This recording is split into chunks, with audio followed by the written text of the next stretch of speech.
Salam sejahtera, terima kasih karena bersama dengan saya di Nazilin Unity Channel. Viral di dalam satu hantaran menyatakan Anwar akan melantik timbalan Perdana Menteri yang baharu. Ini menjadi satu perkara yang menjadi bualan dan juga perdebatan di media sosial. Ada yang setuju, ada yang suka, ada juga yang memberikan ulasan. Kata mereka, ada yang menyatakan bahawa lantikan ini boleh menyelamatkan kerajaan perpaduan. Ada juga yang menyatakan lantikan ini akan memperkukuh kerajaan perpaduan. Ada juga yang kata mungkin ada penggantian baru, tapi ada yang kata ianya mungkin tambahan. Mana satu yang lebih tepat atau mana satu yang lebih relevan? Saya berfikir mungkin yang paling relevan ialah menambah, bukan mengurang. Saudara-saudara sekalian, timbalan Perdana Menteri baharu apa sebenarnya rancangan yang boleh dibuat? Malaysia kembali hangat apabila kabar angin bertiup kencang kononnya Anwar Ibrahim bakal umum timbalan Perdana Menteri baharu. Tapi betulkah? Atau ini hanya ada satu strategi senyap untuk membersihkan kabinet tanpa kita sedar? Sekarang, apa latar belakangnya? Sejak Kerajaan Perpaduan dibentuk akhir 2026, Malaysia ada dua timbalan Perdana Menteri, iaitu Datuk Seri Zahid Hamidi, mewakili Barisan Nasional, Datuk Seri Fadilah Yusof, mewakili JPS dari Sarawak. Dua timbalan Perdana Menteri ini bukan sekadar simbol. Mereka adalah penyeimbang kuasa antara Semenanjung dan Borneo, antara Pakatan Harapan, Barisan Nasional dan GPS. Tapi dengan dua menteri kanan kini letak jawatan iaitu Rafizi dan Nik Nazmi, teka-teki mula muncul semula. Adakah timbalan Perdana Menteri baharu ini akan dilantik dari Sabah?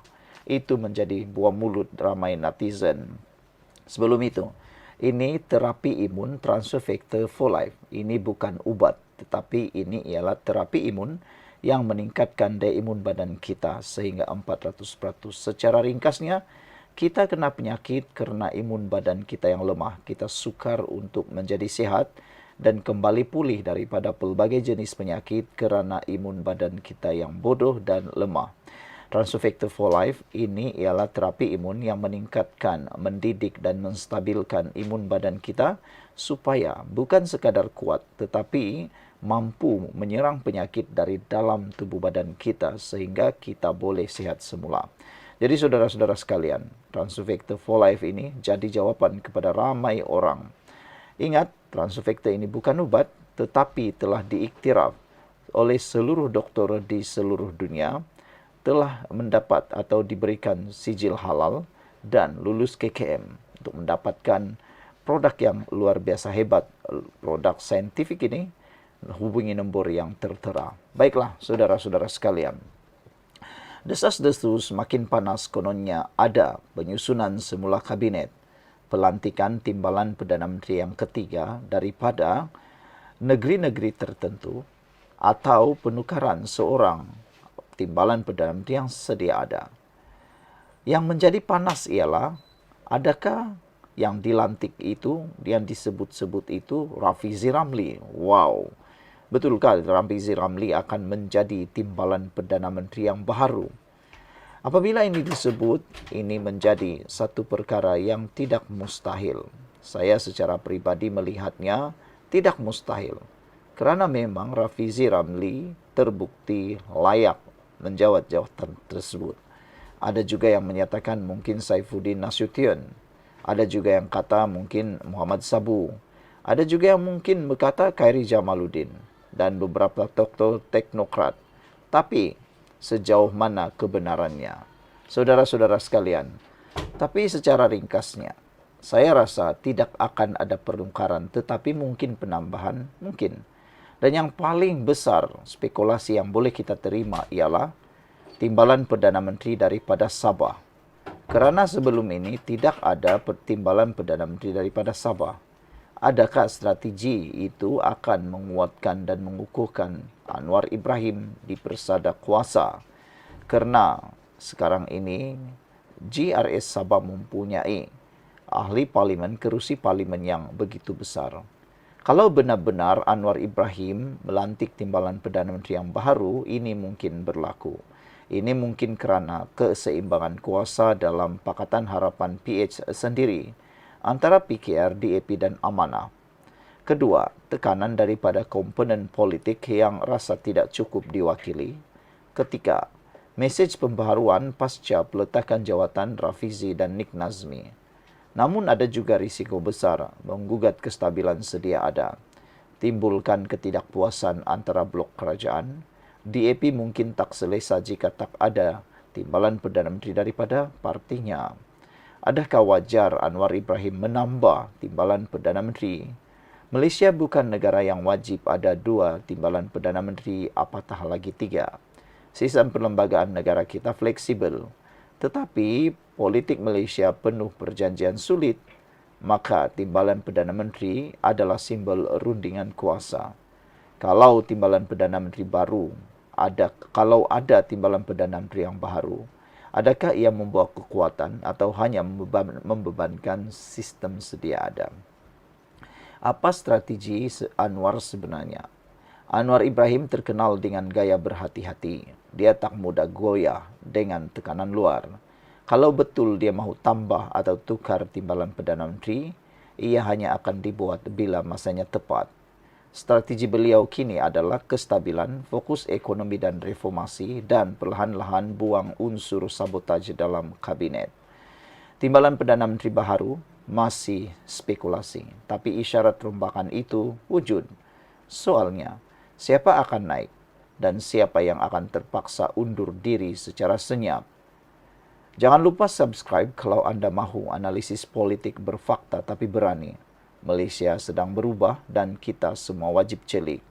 Sekian dulu untuk kali ini. Jangan lupa tinggalkan komen anda. Bye-bye. Salam sejahtera. Terima kasih karena bersama dengan saya di Nazilin Unity Channel. Headline yang viral hari ini ialah senarai kabinet baharu bocor. Ada bekas ahli parlimen pembangkang masuk. Ini satu penegasan dan headline viral yang memang mengejutkan kita. Benarkah Anwar Ibrahim sudah membentuk kabinet baru dan ada ahli parlimen, bekas ahli parlimen daripada pembangkang akan dibawa masuk? Kalau ini benar, ramai netizen yang memberikan pelbagai reaksi. Ada yang gembira, ada juga yang setuju, ada juga yang kata masih ramai lagi ahli parlimen daripada kerajaan, kenapa pula nak ambil dari luar, kata mereka. Namun demikian, setakat ini, belum ada senarai rasmi kabinet baru yang bocor dan tiada bukti kukuh bahawa bekas ahli parlimen pembangkang telah pun diserapkan ke dalam kabinet Anwar Ibrahim. Namun, terdapat beberapa spekulasi dan analisis yang sedang diperdebatkan dan diperbincangkan. Yang pertama, tiada bukti rasmi senarai bocor, tetapi akan ada spekulasi yang kita akan huraikan. Tiada laporan diterbitkan oleh media arus perdana atau kenyataan rasmi dari pejabat Perdana Menteri tentang senarai menteri baharu. Perdana Menteri Anwar beberapa kali menegaskan rombakan kabinet belum menjadi keutamaan kerana menteri yang letak jawatan masih bercuti. Tetapi sekarang ini sudah sah bahawa kedua-dua menteri iaitu Rafizi Ramli dan Nik Nazmi telah sah letak jawatan. Spekulasi muka baru dan bekas pembangkang kini bermain di dalam dunia politik Malaysia. Sebelum itu, saya nak kongsikan dengan anda semua, ini transfer bukan ubat. Inilah terapi imun yang dicari-cari oleh seluruh umat manusia. Terapi imun ini bertindak meningkatkan daya imun badan kita sehingga 400%. Secara umum dan ringkasnya, kita kena penyakit kerana imun badan kita yang lemah. Kita kena penyakit kerana imun badan kita yang bodoh. Kita gagal sembuh daripada penyakit kerana imun badan kita yang tidak mampu melawan daripada dalam. Tetapi transfer factor for life yang sedang ada di tangan saya ini bertindak meningkatkan daya imun badan kita melawan penyakit dan melawan masalah kesihatan dari dalam sehingga 400%. Transfer factor bukan ubat, tetapi dia mendidik, meningkatkan, menstabilkan imun badan kita. Siapa yang sudah bosan dengan pelbagai jenis penyakit, boleh menghubungi nombor yang tertera. Ini ikhtiar hidup kita. Baru sebentar tadi dilaporkan di Malaysia kini, kematian pertama COVID-19 di Malaysia. Adakah COVID-19 sudah berakhir? Jawapannya tidak. Imun badan kita mungkin jawapan kepada masalah kesihatan kita. Jadi, siapa yang mahu menghubungi, mahu mendapatkannya, hubungi nombor telefon yang tertera di paparan video ini. Spekulasi muka baru dan bekas pembangkang antaranya yang disebut masuk dalam kabinet Anwar Ibrahim ini ialah bekas Menteri Kesihatan Khairi Jamaluddin daripada UMNO sebagai calon senator dan Menteri Teknokrat, tetapi beliau sendiri membidas spekulasi ini. Nama lain seperti Muhammad Kamil, Setiausaha Politik Anwar, dan Fuzia Saleh disebut bakal naik pangkat sebagai menteri. Dan yang ketiga, UMNO dan BN mungkin mendapat kerusi tambahan dalam kabinet ini. Ada yang melaporkan UMNO BN berpotensi mendapatkan lebih banyak portfolio dalam rombakan akan datang, terutamanya selepas peletakan jawatan Rafizi dan Nik Nazmi. Secara ringkasnya, senarai bocor rasmi masih tiada sumber yang sahih. Bekas ahli parlimen pembangkang akan naik sebagai menteri, spekulasi yang mungkin akan jadi kenyataan. UMNO dan BN terima tambah kerusi, ini mungkin ada potensi di fokus ID untuk stabilkan kerajaan.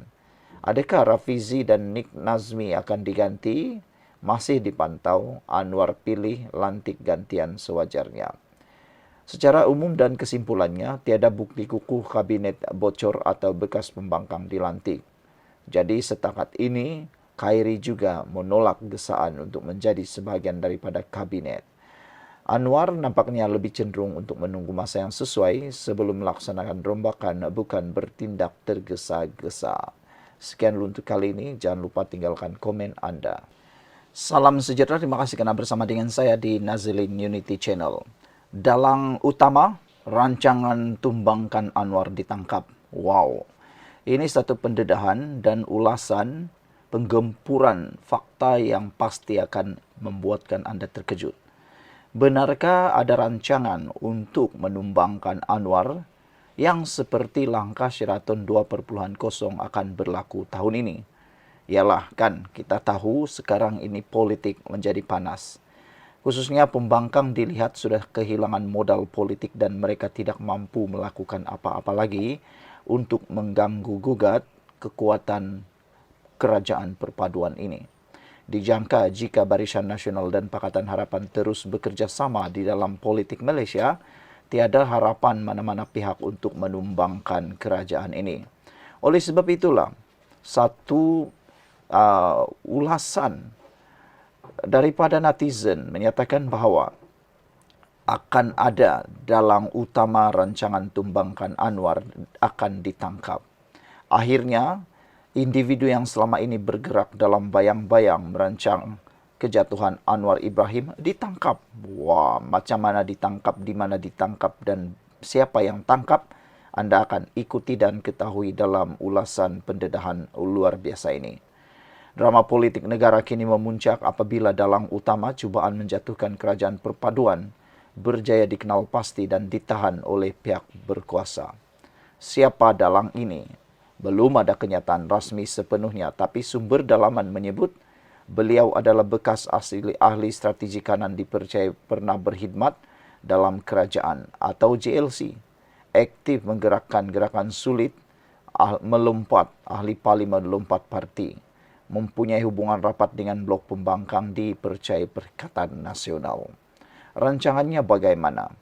Rancangannya menawarkan genjaran politik dan keuangan kepada ahli parlimen tertentu, mahu menggerakkan undi tidak percaya di parlimen, mewujudkan tekanan melalui media sosial, iaitu geng tiktokers upahan dan manipulasi persepsi rakyat.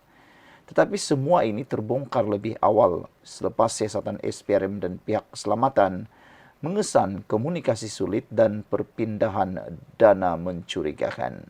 Apakah implikasinya? Sebelum kita teruskan ulasan ini, jangan lupa ini ialah Transovector for Life. Ini ialah terapi imun meningkatkan daya imun badan kita sehingga 400%. Baru sebentar tadi di Malaysia kini melaporkan kematian pertama tahun ini melibatkan COVID-19. Jadi saudara-saudara sekalian, COVID-19 masih wujud. Peningkatan daya imun badan kita menjadikan kita kuat daripada serangan-serangan penyakit. Dengan peningkatan daya imun badan kita, kita melawan daripada dalam. Secara umum dan ringkasnya, kita kena penyakit dan kita mudah untuk kena penyakit, sukar untuk sembuh kerana imun badan kita yang lemah. Bagaimana mau meningkatkan kembali imun badan dan mendidik imun badan kita menjadi bijaksana? Transovector jawapannya. Ini ialah produk yang diluluskan KKM, diiktiraf oleh doktor-doktor di seluruh dunia.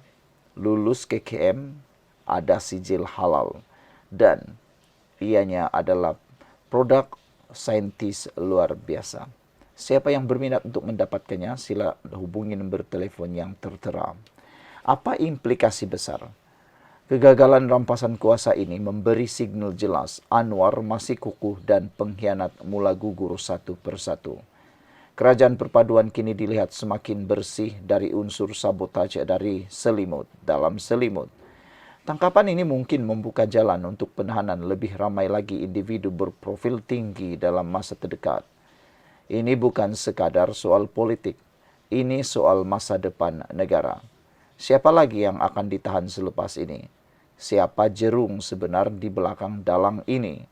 Adakah kita bakal melihat pembersihan besar-besaran dalam politik Malaysia? Masa akan tentukan. Tapi satu yang pasti, Anwar tidak akan tumbang semudah itu. Saudara, dalang ditangkap, siapa dalaman khianati Anwar? Itu antara isu yang membawa kita kepada perbualan kali ini. Kita jumpa lagi. Bye-bye.